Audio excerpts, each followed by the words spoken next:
Nggak ada ini mah ikan pada mati semua, apalagi waktu kemarin waktu pemadamannya nggak ada pemberitahuan gitu, mendadak. Di Semarang, Jawa Tengah, pemadaman listrik membuat pengusaha laundry terdampak pada penurunan omset. Warga juga bilang tidak mendapat informasi jadwal pemadaman listrik. Yang mungkin sebenarnya dari 100% misal omset itu turun jadi 70%-an. Terus juga banyak customer yang nyari di laundry lain, jadinya larinya ke situ. Jadi sini cukup menurun omsetnya. Soal pemadaman listrik di sejumlah wilayah, PLN meminta maaf dan menyebut pemadaman listrik terjadi karena gangguan 2 pembangkit listrik besar serta kendala pasokan batu bara.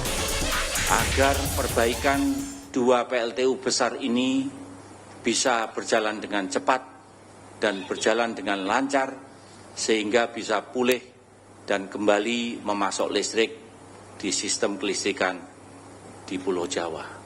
Akan melakukan perbaikan agar proses penyediaan tenaga listrik bisa berjalan dengan lancar. Sementara itu